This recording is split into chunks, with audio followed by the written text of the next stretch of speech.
안녕하세요. 우리 신앙 이야기의 박PD입니다. 오늘은 아담 이브뱀 21번째 시간입니다. 함께 읽어보도록 하겠습니다. 빌립보금서 저자는 금욕이 선이라고 말하는 사람은 결혼이 선이라고 말하는 사람과 똑같은 오류를 범하고 있으며, 금욕과 결혼 중 어느 하나가 악이라고 말하는 사람도 동일한 오류를 저지르고 있다고 말합니다. 그는 무엇을 해야 하는가란 문제는 각자의 의도와 의식 수준에 달려 있다고 주장합니다. 더 나아가 기독교인들이 스스로 죄사함을 받았다고 생각해서는 안 된다고 경고하고 있습니다. 죄책감과 열등감은 그 이면에 우월감과 차별의식을 가지고 있기 때문입니다. 오늘날 기독교인들의 문제점은 바로 여기에서 출발합니다. 그들의 선민의식 또한 바로 이러한 생각에서 출발하기 때문입니다. 양극단을 달리는 생각의 매개체는 바로 죄입니다. 스스로 죄인이라거나 죄에서 해방되었다거나 하는 모든 의식의 바탕에는 죄책감과 열등감, 그리고 우월감과 차별의식이 자리잡고 있기 때문입니다. 마치 혹독한 시집살이를 한 며느리가 나중에 시어머니가 되었을 때 더욱 엄한 시어머니가 되는 경우와 마찬가지라는 말입니다. 그렇게 죄라고 하는 주제에서 아예 벗어나지 않으면 그 사람의 인생은 여전히 변태적 편집증에서 한 걸음도 벗어나지 못하는 것이라는 말입니다. 인생은 죄와 죄 아닌 것으로만 판단 기준을 삼을 수 없기 때문입니다. 이러한 소화병적 이분법에서 벗어나야 인간은 성숙하게 되고 자유로울 수 있기 때문입니다.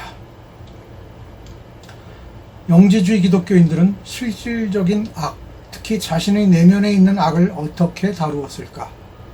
정통파 기독교인들은 공동체 전체에 두루 통용되는 규율을 제정해 이에 대처했지만, 빌립보금서 저자는 오직 자기 내면에 존재하는 악만을 우리가 제거할 수 있다고 말합니다. 이 주제도 마찬가지입니다. 영지주의 쪽은 악을 내면화하여 인간의 삶을 악에서 벗어나지 못하고 계속 죄책감을 부추길 수 있다면, 정통파 쪽은 공동체 규율을 율법화하여 남들에게 강요해서 우월감과 열등감을 동시에 부추기게 되기 때문입니다. 우리의 모든 관심이 악과 죄에서 벗어나지 못하면 신경쇠약자의 삶을 살게 됩니다. 그리고 표리부동한 인간이 되지요. 그렇게 교리를 버려야 한다는 것입니다. 그럼에도 초기 기독교인들은 거기에서 한 발자국도 벗어나지 못하고 있습니다. 끊임없이 자신의 죄를 발견하고 인정해야 한다고 주장하는 영지주의 기독교인들이나 주교의 명령하에 일사불란하게 제재와 지침을 지켜야 한다고 강요받는 정통파 기독교인들이나 실상 진리에서 멀다는 말씀입니다. 표면적으로는 이 둘의 주장이 달라 보이지만 실상은 죄와 악의 내면화라는 점에서는 똑같은 문제점을 가지고 있다는 말입니다. 이레나이우스는 자신들이 사함받은 백성이라는 우월감을 가지고 있으면서도 다른 사람들보다 우월하다고 느끼는 발렌티누스파를 향해 비난하였습니다. 교회의 규율을 깨는 것보다도 더 분노한 것은 영지주의파들의 창세기 독해법이 자유의 메시지를 위협한다는 사실이었습니다. 창세기를 둘러싼 이세계의 논쟁은 기독교의 중대한 불일치를 노출하였고, 나중에 기독교 교리를 확립하는 계기가 됩니다. 첫 4세기 동안 기독교로 개종한 대부분의 사람들은 창세기 1에서 3장에 근거하여 도덕적 자유에 대한 선언과 복음을 사실상 같은 의미로 이해했습니다. 유스티누스는 예수의 가르침을 해설하면서 기독교인들이 보여준 성적 욕망으로부터의 자유, 탐욕 및 증오와 같은 욕망으로부터의 자유, 로마 정부의 외적 지배로부터의 자유를 높이 평가했습니다. 알렉산드리아의 클레멘트도 로마 사회의 관습이 강요하는 억압에 굴복하지 않고 자유를 위해 차라리 죽음을 선택한 기독교인들을 칭송했습니다. 그 후 소아시아의 메토디우스, 니사의 그레고리우스 또한 자유를 강조했습니다. 그러나 아담의 과오가 우리 자신의 개인적 자유를 박탈하는 원인은 되지 않으며 아담과 마찬가지로 오늘날 모든 사람들 역시 선이든 악이든 스스로 선택할 자유가 있다는 것에 유스티누스, 이레나이우스, 테르툴리아누스, 클레멘트는 모두 동의했습니다. 정통파 측에서는 영지주의파 측이 인간 본성, 즉 하느님이 부여한 자유의지를 부정했다는 이유로 일제히 그들을 규탄했습니다. 노예제는 아리스토텔레스의 주장과는 달리 자연 발생적 상황이 아니라 죄를 범한 인간이 만들어낸 발명품이라고 말합니다. 그러나 바울과 아우구스티누스는 모두 노예제의 폐지를 주장하지는 않았습니다. 그 대신 스토아 철학자들처럼 노예들에게 자신의 도덕적 자유를 발휘해 노예 상태의 역경을 극복하라고 촉구했습니다. 하나마나한 헛소리를 했다는 말입니다.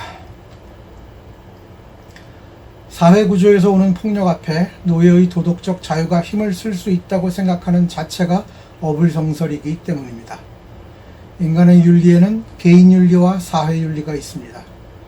개인윤리 한계에서 사회윤리가 출발합니다. 잘못된 사회 시스템은 개인의 노력이 아니라 대부분의 구성원들이 구조를 뜯어 고칠 때 개선이 가능합니다. 가난해서 배를 고른 사람에게 어디 가서 밥이라도 먹으라는 말만 하는 것은 아무 도움도 되지 않는 것과 같은 말입니다.